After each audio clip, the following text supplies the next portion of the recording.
Hello students, welcome back to the class. Last class we learned about what is heritage, what are the two aspects of heritage, what all things included in natural heritage, cultural heritage of India and cultural heritage of Gujarat.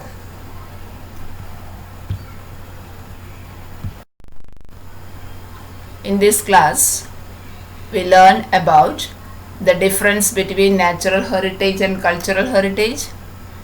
Different tribes came to India and their contribution for the development of Indian culture.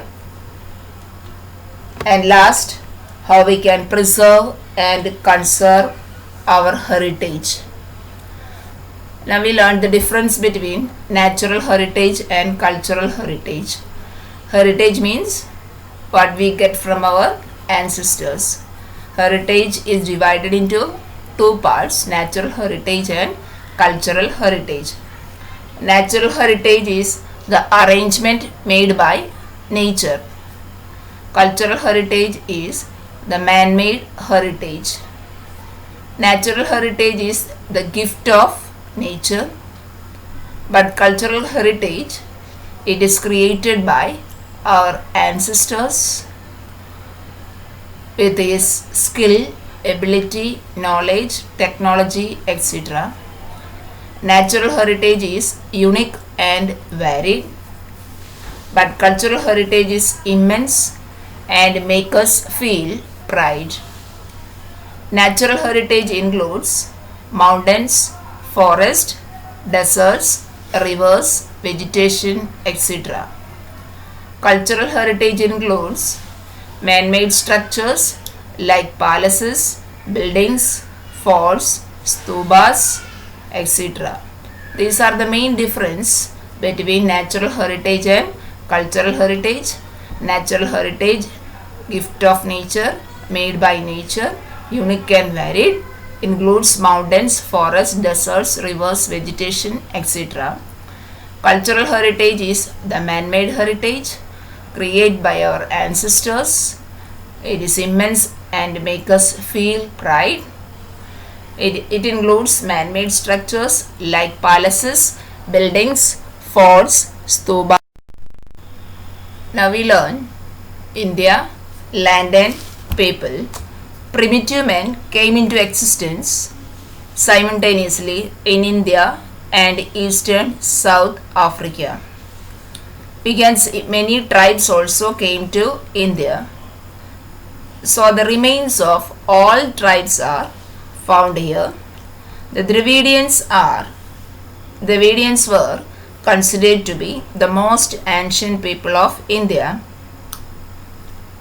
But modern researchers proved that even before the Dravidians, 6 more tribes came and settled in India. These tribes were Negritoid, Australoid, Dravidians, other tribes, Aryans, Mongoloid, etc.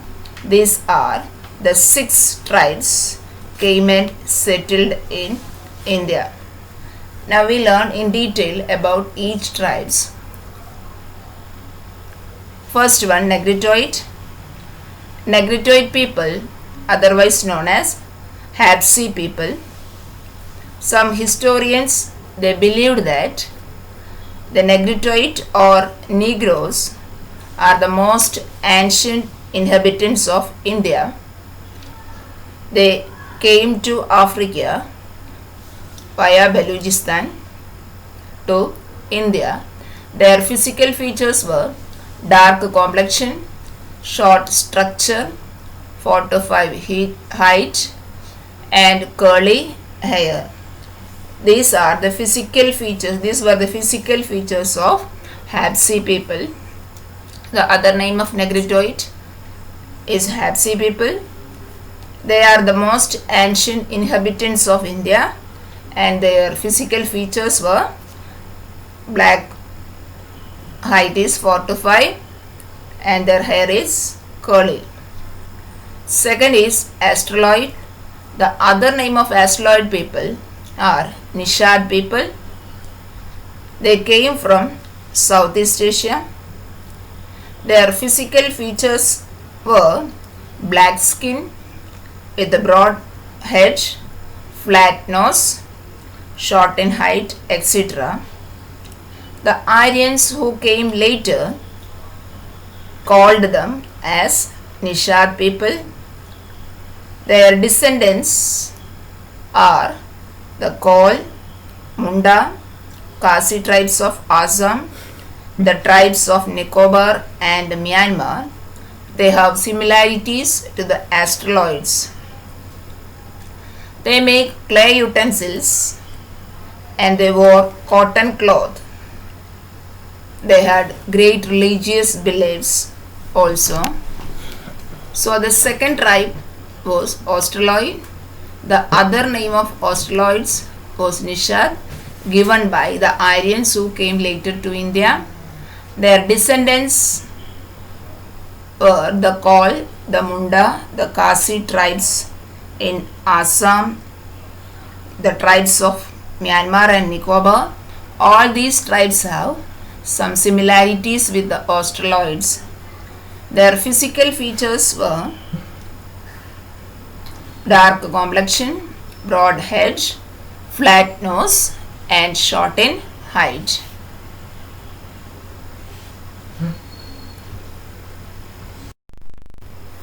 Now we learn the Dravidians.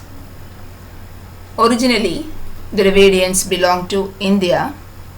They were the direct descendants of Stone Age civilization and the creator of Mohenjo-daro culture.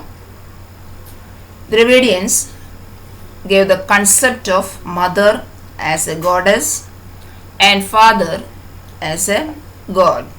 So the thought of Parvati and Shiva as mother and father developed. The most important contribution of the Dravidians were the tradition of worshipping nature. This is the most important gift of Dravidians to Indian culture.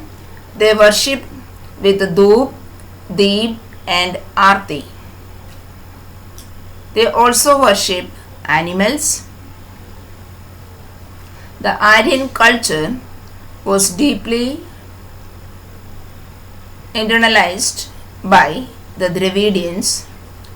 Intercaste marriages took place. Dravidians had matriarchal system of family, giving more importance to mother. Dravidians progressed a lot in different crafts and arts like building of boat and raft, weaving, spinning, etc. With the coming of Aryans, they moved to South India and settled there. So we can see Dravidian languages in South India. The Dravidian languages are Tamil, Telugu, Kannada and Malayalam. These are the important Dravidian languages spoken in South India. The important contributions of Dravidians to Indian civilization, Indian culture, first gave the concept of mother as goddess and father as god, the thought of Parvati and Shiva as mother and father, worshipping nature with Dhoop, Deep and Aarti, worshipping of animals, intercaste marriages, matriarchal system of family, Dravidian languages.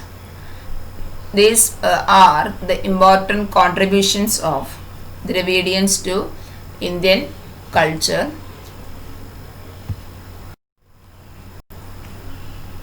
Next we learn the other tribes. Apart from the Negritoids, Australoid and the Dravidians, the other tribes like Mongoloid, Alpine, Dinaric and Armenoid, all these tribes lived in India. Now we learn Mongoloid. They came to India from North China through Tibet and settled down at North Assam, Sikkim, Bhutan, West Bengal, etc. Their physical features like yellow complexion, flat face, chubby cheeks, almond shaped eyes, etc. They have yellow complexion, so Mongoloid were known as Kirat people. The other name of Mongoloid is Kirat because their complexion is yellow, their color is yellow, so they were known as Kirat people. The next is Alpine, Dinaric and Armenoid. These people migrated from Central Asia. The origin of these tribes are found in Gujarat, Saurashtra, West Bengal and Orissa.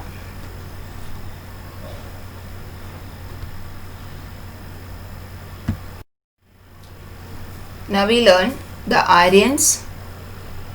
The Nordic Aryans, they were the creators of Aryan civilization in India. Hindus were called Aryans in ancient time, and the place where they populated was called Aryavarta. The region in which they lived were known as Sapta Sindhu. The area of Aryavarta was extended up to Mithila in the east. In south, it spread up to Vindhyachal. The Aryans were more developed people than any other contemporary tribes. The vast land was recognized with various names as Bharatmuni, Bharatkan and Bharatvarsha after the name of King Bharat. Now we learn the contribution of Aryans to Indian culture. Aryans were nature lovers. They loved and worshipped the trees, rivers, mountains, wind and rain. They composed verse hymns for praying to various natural elements. They conducted yagas and other activities became prevalent in India. Some religious ceremonies like recitation of Vedas, performing yaga and other activities became important in India. These were the contribution of Aryans. They were nature lovers. They worshipped trees, rivers, mountains, sun, wind, rain, etc. They composed hymns for praying to various natural elements. Then they also recitated Vedas. They performed yaga, yajnas, etc. These were the contribution of Aryans. The rich composite culture of India is the heritage of Aryans. There were amalgamation of those tribes with their specific style of living and harmonious culture. Thus, India got a glorious and prestigious heritage. The Indian tribes as well as the foreign tribes amalgamated and they lost their individual identity through intercaste marriages. So thus we can see that our outsiders and local people influenced by languages, names and religious beliefs. All these played an important role in Indianizing the foreigners. Thus, a composite culture has been created in India. They all become Indians. Thus, the amalgamation of various cultures enriched Indian culture by making it different and prosperous. So, these were the different tribes came to India: the Negritoid, Australoid, Dravidians, Mongoloid, Alpine, Dinaric and Armenoid, the Aryans.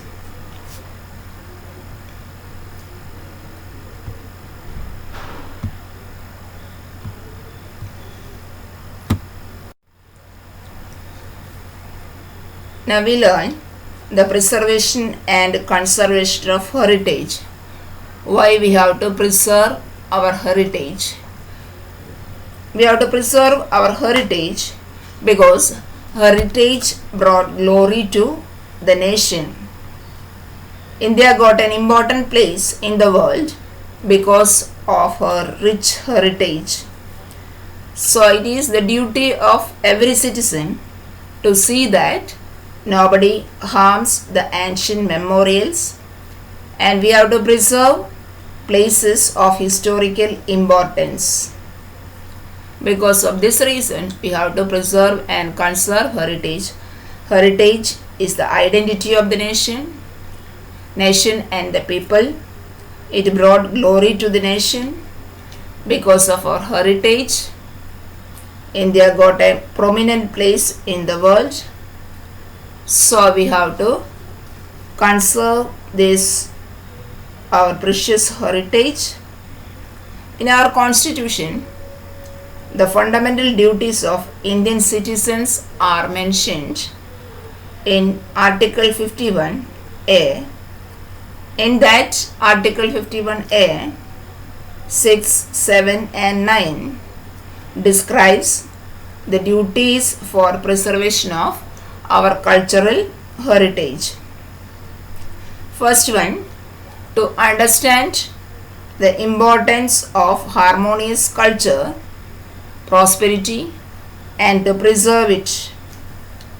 Second is to maintain forests, tanks, rivers, ponds, and the wild animals along with the natural environment, and to show compassion for all the living creatures. Third is to protect public property and give up violence. These are the three important fundamental duties given in our constitution in the Article 51A. To understand the importance of our harmonious culture, prosperity, and to preserve it, maintain the forest, tanks, rivers, ponds, and the wild animals, along with maintaining the natural environment, and to show compassion for all the living creatures. Third is the protection of public property and give up violence. So we should maintain the purity and beauty of these places, considering it as a moral duty. Indian heritage is the outcome of the development of people of India for a longer period of time.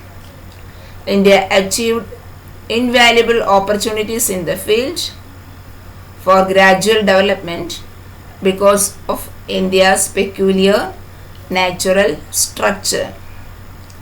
So, Indian heritage is the result of the development of people in various fields such as political, economical, cultural fields for a period of thousands of years. So, these are the important fundamental duties for preserving and conserving our heritage. Now, write the exercise given, page number 7. Write all the answers given, page number 7. Thank you.